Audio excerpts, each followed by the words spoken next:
Magandang hapon mga idol. May nagpagapala sa akin ng JBL Go 3. Kaya lang mga idol, baklas na ang ginawa. Kasi tinignan daw ng bago lang daw ito eh. Ayaw daw ma-detect yung ayaw ma-detect yung ginagawa mo. Ano? Sa messenger ko. Ayaw makakonect. So yun ang trouble na ito mga idol. Okay. Game board. So Paano ang setup natin ito, kuya? mahirap ipaliwanag pero maliliit na yung pyesa. Ito yung speaker. Kasi maliit lang ito mga idol. Hindi yung ibang karatela. Ayos ha. Sira nito, ayaw makakonect. So dapat kasi mga idol, i-reset niya muna. Halimbawa pag ayaw makakonect, reset. So hold, press yung volume plus, tsaka yung Bluetooth sign. Papagsabay natin yan. Okay. Power on muna natin, tapos press hold. Pag ayaw pa din yun, kailangan ipagawa kayo. So may mga nakita ko rito trouble, medyo nabasa nga lang. Maliliit na kasi mga idol, basa, tapos inang ginawa natin. Ginagawa mo.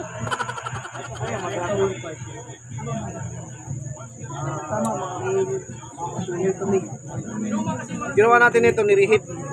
Kasi nabasa. Ay ba na yun? Kung ano nabasa, silyado yan. Medyo may moist lang, konti lang. Siguro baka dun tinamaan yung signal. So, nagawa natin ng paraan. Isasara ko lang. Tsaka ito yung battery pala mga idol nyo. Sobrang nipis. So, testing na muna natin. I-fix ko muna. So, yun lang ginawa natin. Reheating. Kasi may nakita ko medyo moist sa may signal. Sa may signal section. Ito yung signal section niya. Okay. Kasi ito banda, charge na supply na yan. So, subukan natin i-fix ng idol. Baka okay na. Minsan nasira din yung switch nito. Kaya liga ako. Kasi pagka i-connect mo to, pre-press mo pa yung Bluetooth. Pre-press natin yan. Okay. Wait lang mga idol, i-press ko. Kasi kanina, nire-reset ko. Factory reset.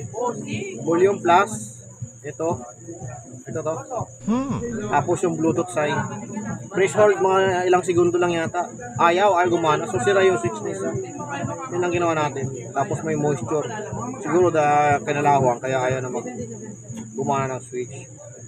So i-fix lang muna natin. Either testing lang. Pakita natin kung paano mag-reset. A few moments later. So ito na yun mga idol. Ayos ha. So testing natin. Kasi pinafactory reset ko, hold natin yung plus, tapos itong Bluetooth sign. So, ayun muna natin. Bayan ganyan.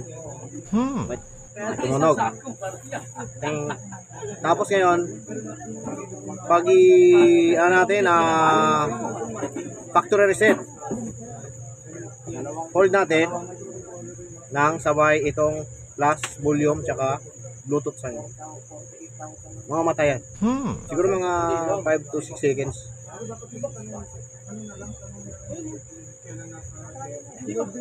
Or 10 seconds. Hindi ba namatay na? Galing ha. So, yun.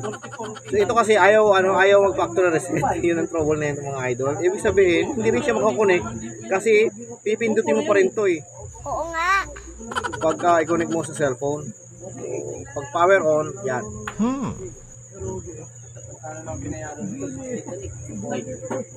Ting nga, tumutunog niya yung ibig sabihin, sir, go for searching na to. Ayos ha. So yung mga idol, sira na ito. Gawa na to mga idol. Magaling ka eh. Pinakita lang natin pagka paano mag-factory reset. Ito ipapahinga lang eh. Sana mismo kasi ang tanggal nito, baklas na. Yun lang mga idol sa ngayon. Nakagawa tayo ng Go 3. Mayabang na naman yan. Ginawa lang natin ito is reheat. Parang papansin ko ba't nabasa mga idol. Ulit-ulit na naman eh. Yun ang sira niya. So at least dagdag idea kung paano mag-factory reset. Okay. Tapos yung troubleshooting niya ay ayaw makakapag-connect sa cellphone. Factory reset natin. Pag hindi gumana yung factory reset, ibig sabihin isa sa mga switch yan hindi gumagana. Okay. Diba? So yun ang sira niya. Tapos yung medyo may moisture, medyo nirinis lang natin ng konti.